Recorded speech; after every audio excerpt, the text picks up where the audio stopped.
Hello, and welcome to the Cyber Resilience Brief, the show where we the real-world power of adversarial exposure validation and what it takes to build lasting cyber resilience. I'm your host, Tova Dvorin, and in just 15 minutes, we'll get straight into the strategies, insights, and stories that help you stay ahead of today's evolving threats.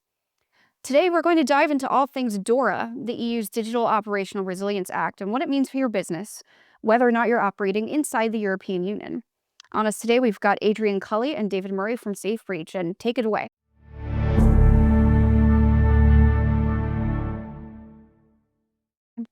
Hi, I'm Adrian. Hi, I'm David. Hi, guys. Hi, Tova. So the Digital Operational Resilience Act, it's an EU regulation, 2554 of 2022, came into force for the European Union on the 17th of January this year.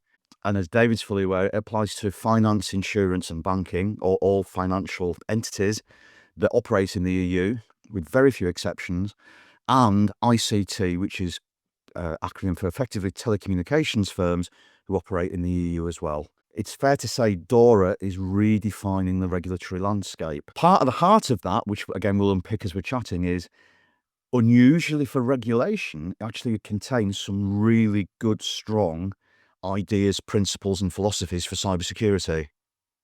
David and I have spent a lot of time recently with banking, finance and insurance customers chatting this through, what it means for them. Let's get to the heart of this. There's a whole swathe of new legislation around the world driven by the ideas that are in DORA. And from DORA itself, the key word is resilience. And let's actually just ponder on resilience for a moment. Resilience, the Oxford English Dictionary definition, is the capacity to recover quickly from difficulties, and toughness. Now, that's just as true in a cyber aspect as it is in any other aspect in life. So it's two meanings. It's strength against adversity, aka toughness, and the ability to recover quickly. And those are two different things. People forget that. Yes, they're a single word, but two different things. And certainly when we come into cybersecurity, offensive cybersecurity, they're quite wide-ranging. Around the world, we're seeing, aren't we, David, job titles emerging. Yeah, absolutely. I think if you look on LinkedIn nowadays, you'll see leaderships with resilience in their job title.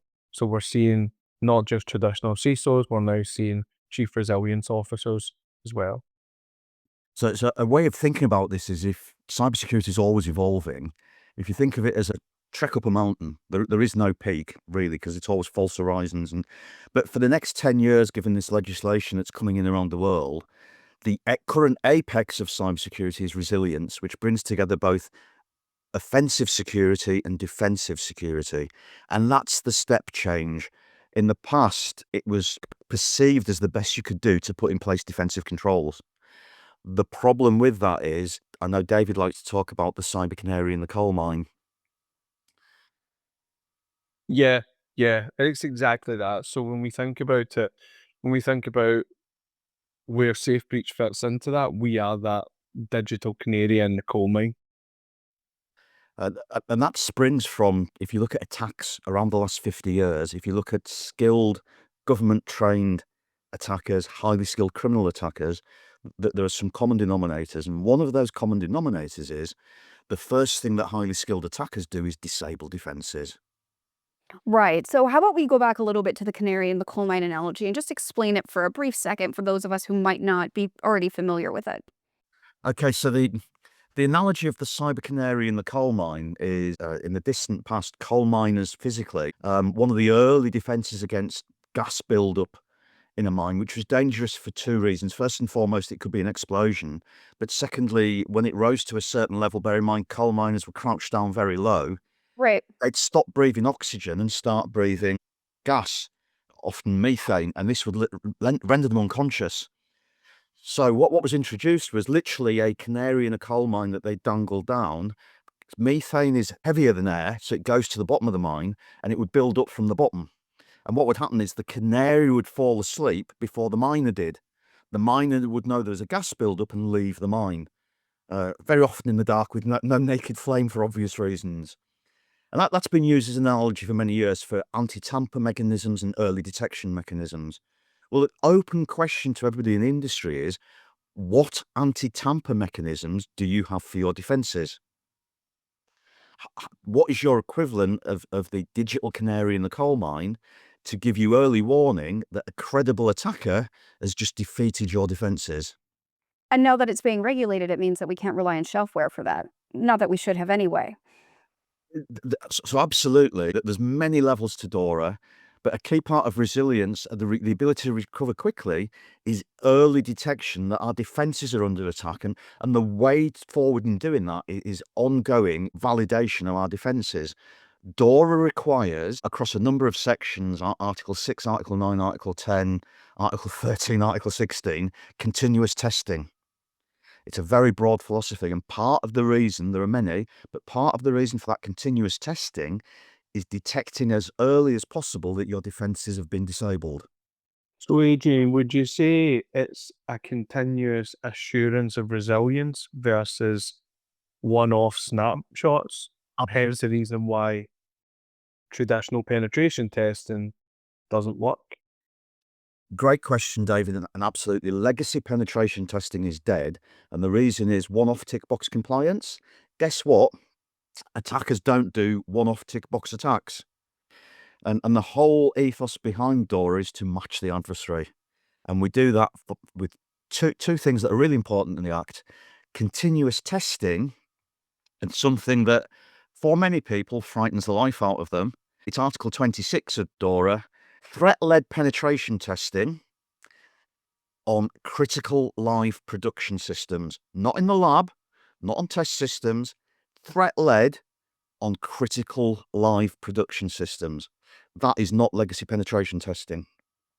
Running the same script as a script kiddie that you did 3 years ago, 2 years ago, 1 year ago, doesn't cut it anymore. We need to be doing this continuously because the attacks are continuous. And it boils down to an ongoing sea shift in the industry, moving from incident response to incident anticipation. And how do we do that? So here's a question. Why now? Why now in terms of DORA? It's taken the whole of the world a long time to get to this level of maturity. And it's because these issues are constantly maturing, but every now and then we get a rapid series of breakthroughs. Some wise legislators 3, 4, 5 years ago realised there was two issues in the financial industry. One was tick box compliance. The other was purchasing elegant solutions to tell a regulator that there was a license owned and that the entity had this solution, but then only ever deploying them in a lab. And part of the reasoning of DORA to require continuous is to avoid once every 3 years. That's not good enough. And secondly, explicit requirement for critical live production systems. Lab-based testing isn't good enough. The only way you're going to preempt attacks is by hacking yourself before the threat actor does. Now, interestingly, the European Central Bank updated in February their TIBER framework, the threat intelligence-based enhanced red teaming, TIBER. That now fully embraces breach and attack simulation and DORA. And there's a shift driven by this legislation and regulation to continual attack simulation, continual emulation, and continual testing. And there's a life cycle here that mirrors the incident response life cycle. And the life cycle for simulation and emulation and adversary emulation is validate your controls, find the gaps, remediate the gaps, and then revalidate. At the same time, we drive picking zero patients, key assets in the organization, whether it's a machine, whether it's a role, whether it's a user.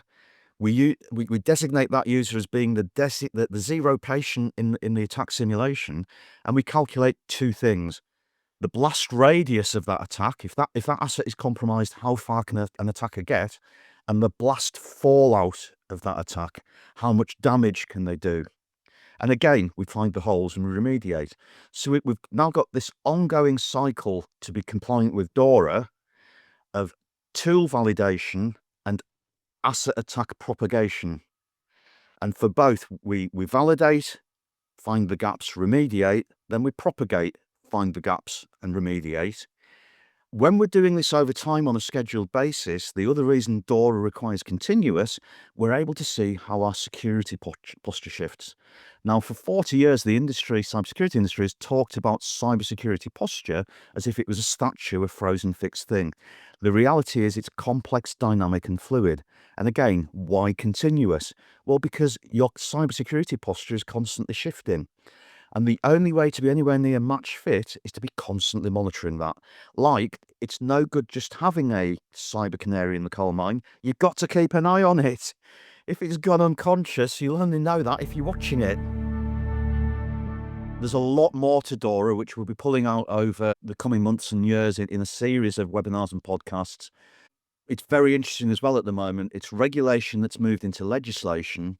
There's a lot going on in the world at the moment with attacks, particularly Scattered Spider, APT 28, 29, Fin 6, Fin 7.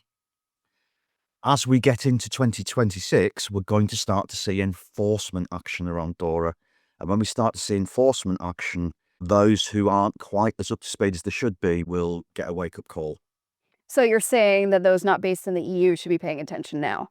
Well, that's a very valid point. I mentioned at the start of our chat, DORA's redefining the regulatory landscape globally. The reason for this is, just like GDPR data protection legislation, even if you're non-EU based, if you're dealing with a European financial entity or ICT entity that works with financial entities, you have to be DORA compliant. And if you're not, you can be fined. And the fines are massive, up to 10% of your turnover. Wow. We've not seen any of those applied yet because it's only a few months since the Act went live, but enforcement action will come. Shareholders, internal auditors and external auditors are very, very concerned about DORA compliance. Now, there's a whole second raft of reasons which are just as valid, which is it's a very, very good idea to comply with DORA because it contains very sound cybersecurity principles. Why would you not validate your cybersecurity controls? Why would you not ensure that you've got anti-tamper mechanisms and a cyber canary in the coal mine, a digital canary?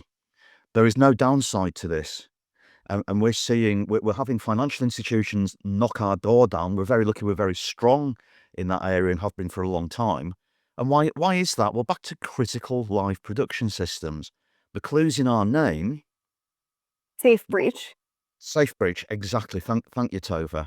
We do this safely.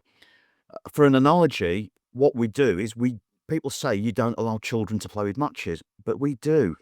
However, we make sure that those matches are damp, moist, and can't ignite. And all of our attacks are neutered.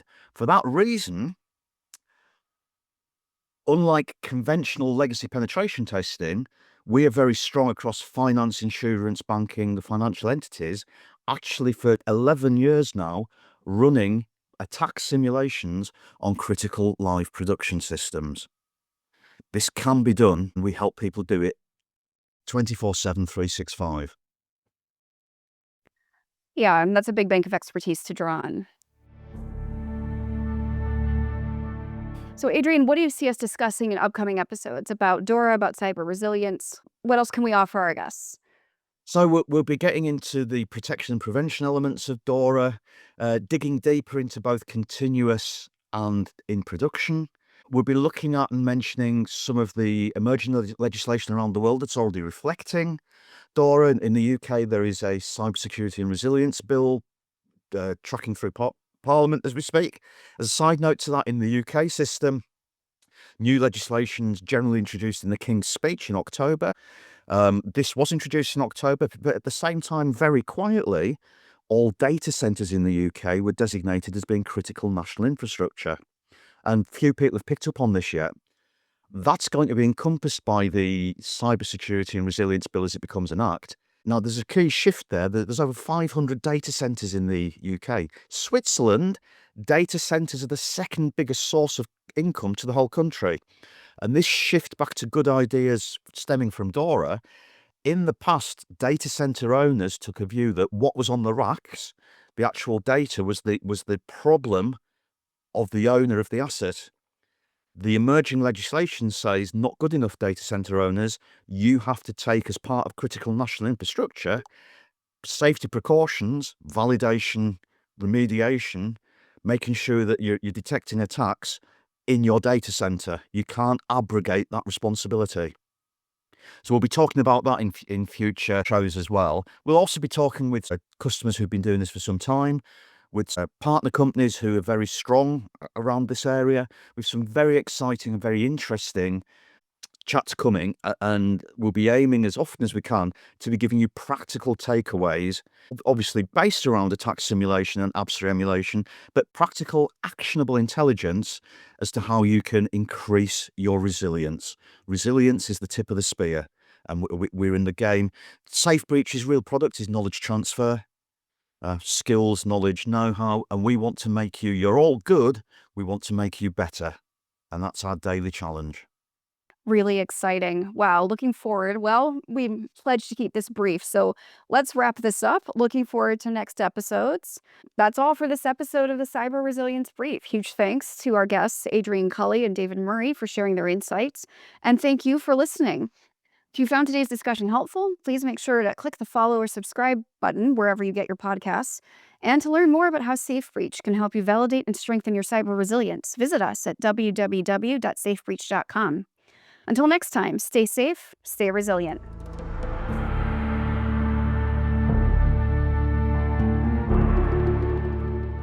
The Cyber Resilience Brief is a SafeBreach podcast. It's produced by Tova Dvorin and executive produced by Adrian Culley.